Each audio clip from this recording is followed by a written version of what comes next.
As we continue our study of the holiness of God, we recall that in our last session, we looked at theories that were espoused in the 19th century by such men as Karl Marx and Ludwig Feuerbach and Sigmund Freud that sought to give a psychological explanation for the origin of religion, saying that people's religion ultimately is motivated out of a deep psychological need that we have of self-preservation. That out of our fears of death and of sickness and of the forces of nature, we conjure up a religion by imputing personality to storms and tornadoes and earthquakes and the like, in hopes that we will find some way to appease these deities that reside in these hostile forces, that we may be able to survive them. I spoke at that time of the trauma that exists with respect to holiness. And I suggested that if we were to invent a religion out of a pure psychological motivation to divert the threatening aspects of nature, we probably would not invent a religion that had at its center a being who is absolutely holy. Because what I'm suggesting is that there is nothing more frightening than a holy God. Now, there are incidents that this idea comes across very clearly on the pages of sacred Scripture. And I'd like to turn our attention in this session to the Gospel according to St. Mark, where Mark tells us the story of an event that took place on the Sea of Galilee. This is found in the 4th chapter of the Gospel of Mark, beginning at verse 35. We read these words: "On the same day, when evening had come, he said to them, 'Let us cross over to the other side.' Now when they had left the multitude, they took him along in the boat as he was, and other little boats were also with him. And a great windstorm arose, and the waves beat into the boat so that it was already filling. But he was in the stern, asleep on a pillow. And they awoke him and said to him, 'Teacher, do you not care that we are perishing?' And he arose and rebuked the wind and said to the sea, 'Peace, be still.' And the wind ceased, and there was a great calm. And he said to them, 'Why are you so fearful? How is it that you have no faith?' And they feared exceedingly and said to one another, 'What manner of man is this, that even the winds and the sea obey him?'" Now this, I think, is an extraordinary account of an event that takes place in the life of Jesus. There is a society in the literary world that is called the Dark and Stormy Night crowd or club, because they sort of make fun at the triteness of those mystery stories that begin with the expression, "It was a dark and stormy night." Well, I'm glad that Mark doesn't begin this section of his gospel with that introduction, but that's basically what he's saying. It was when evening had come, and there was this storm that arose on the sea. So it's perfectly proper to say it was a dark and stormy night when this event took place that is recorded for us here in the gospel. It was at night, and the purpose on this occasion for the disciples to go into their boats was not to go fishing, but simply to remove Jesus from the pressure and the push of the crowds and multitudes that had surrounded him, and to go on to the other side of the Lake of Galilee, which is a rather large lake. Sometimes it's called the Sea of Galilee. If you've ever been to Palestine, perhaps you've had an occasion to even go out on that sea. When I was in Israel, we took a large boat to ride across the Sea of Galilee, and the tour guide at that point made mention of these sudden storms and indicated to us that even with modern naval equipment and navigational techniques, that these storms that come from time to time can still be life-threatening. There are reasons for this. If you ever looked at a map of Palestine and see where the Sea of Galilee is situated, you see that it is just to the east of the Mediterranean Sea and just to the west of the desert. And the natural configuration there is of such that there's kind of like a channel, almost a wind tunnel, that is fixed in the earth so that these storms can amass quickly and erupt violently from off of the sea and come across the surface of the land in what amounts to a wind tunnel and hit the Sea of Galilee and turn it into a churning tempest without warning. Well, it was obviously one of these storms that came up suddenly and precipitously that night on the Sea of Galilee. Now, we remember that Freud said that religion is provoked by our psychological need to find protection against the forces of nature. And that natural forces like storms, tornadoes, are traumatic to our psychology. We are afraid of them. And his theory of man's fear of nature is borne out by Mark's description and also later in Luke's description of the same event here, because it tells us that when this storm arose, the disciples became afraid. They were fearful. They were afraid of the clear and present danger of this impersonal force of nature, the storm that had arisen. Now keep in mind that these were professional fishermen. These were not inexpert novices who did not know how to operate a boat in troubled waters. They were experienced. They were knowledgeable. But this storm arose with such ferocity, it was so fierce, that even these seasoned veterans were frightened. And what do you do when a crisis like that occurs? The first thing people do is they look for their leader. And so they turned to look for Jesus for help. And what do we read? But that Jesus is in the back of the boat, sound asleep. Have you ever met people like that? I can remember one time being on an airplane with Dr. James Montgomery Boyce, and we were in a violent storm, and I was sitting there holding on for dear life, and I leaned over to say something to Jim, and Jim has his head back against the pillow, and he's sound asleep. I shook him, woke him up, and I said, Jim, that's really choppy. He said, yes, isn't it great? It's like being at the amusement park. And I said, well, here's a real Calvinist, that enjoys this sort of thing. I didn't. But people like that. It kind of makes you mad that they can sleep through this kind of trauma.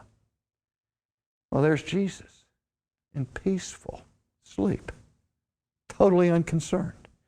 And so the disciples go over to him and they shake him and rouse him from his sleep and say, Master, do something, or we perish.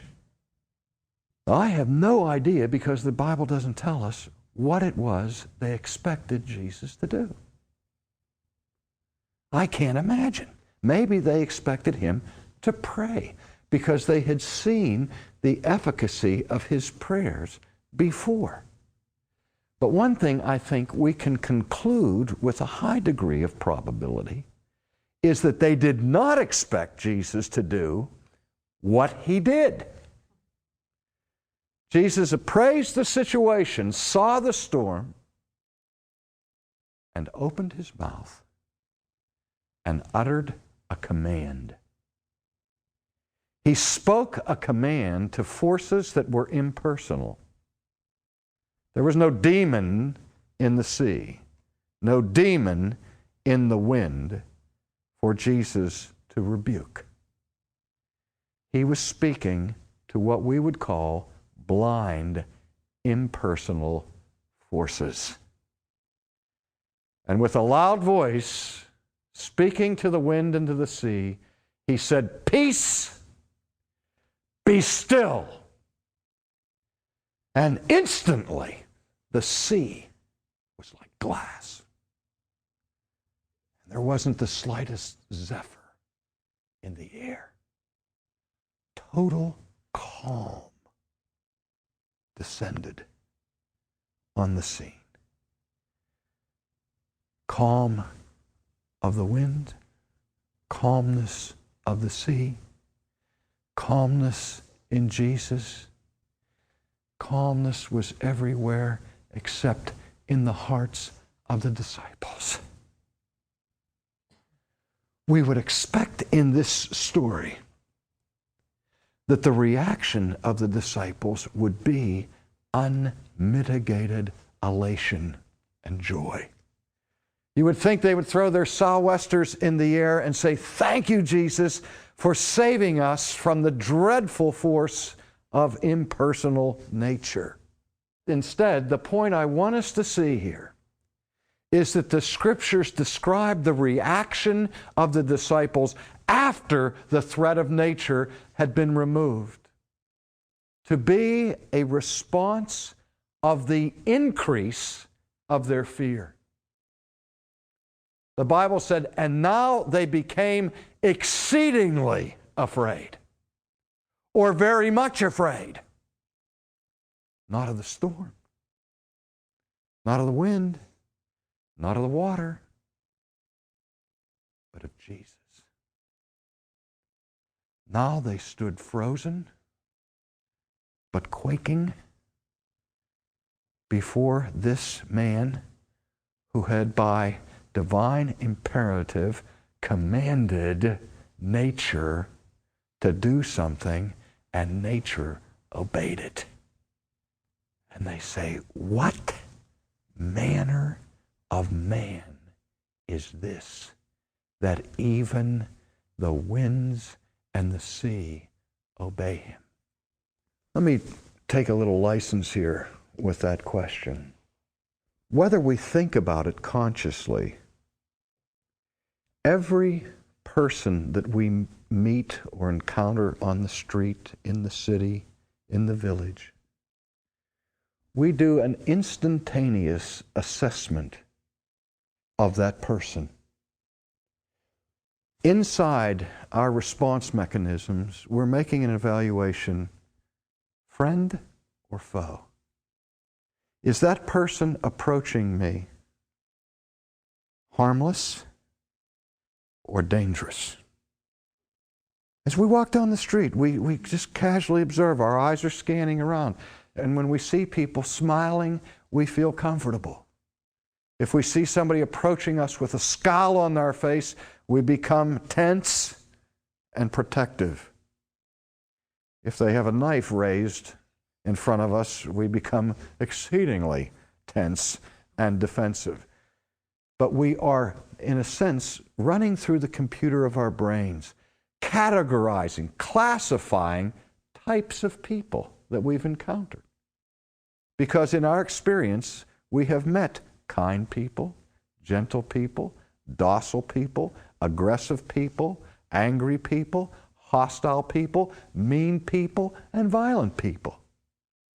And it's just a matter of human defense to have a mechanism of classification and assortment that we are using at every moment that we meet other human beings. We are reading their body language, reading their posture to make sure that it's safe to be around them.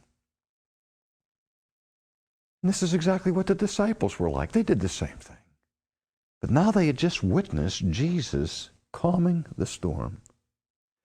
And their computer brains were racing with classification and assortment, trying to come up with a category into which they could put Jesus. What manner of man is this? And they couldn't come up with a category.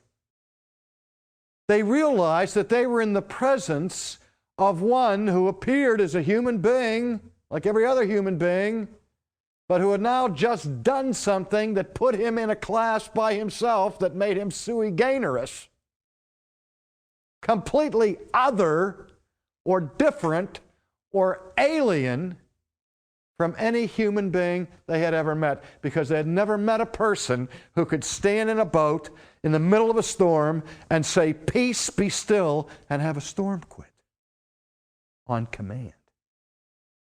What manner of man is this? And they were terrified. Well, what manner of man was it? It was a holy man. A man of transcendent difference and otherness, who was the supreme alien, before whose holiness people who were formerly comfortable in his presence were now terror-stricken and would have welcomed the raging sea to give them respite. You see what Freud missed? Freud was right that we are frightened by impersonal forces of nature. But a tornado is not holy. The plague was not holy. An earthquake is not holy. And as terrifying as they may be, they're not nearly as terrifying as personal holiness. The sociologist, the anthropologist, and psychologist tells us that one of the leading phobias from which we suffer is the phobia called xenophobia, fear of foreigners, fear of strangers. Black people tend to be somewhat fearful of white people. White people tend to be fearful of black people because they are foreign and strange. They have a different way of doing things. They have a different culture. And there's a reason why birds of a feather flock together and why people of like backgrounds and so on tend to habitually congregate with themselves in a segregated way. Not simply or merely driven by bigotry, but driven by fear, by the strangeness of trying to adapt to another environment, to adapt to another culture. And anybody who has ever moved from one nation to another and has had to go through that cultural adaptation understands cultural shock. And we have a tendency to fear that which is different from us. The ultimate xenophobia from which we suffer is a fear of the ultimate stranger. This mysterious stranger who is holy. We are not comfortable in the presence of the holy. Indeed, holiness is traumatic.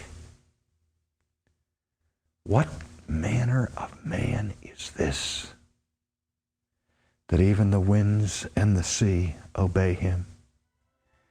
The answer is clear, isn't it? He is holy. And when that holiness breaks through the veil of his human nature, people tremble.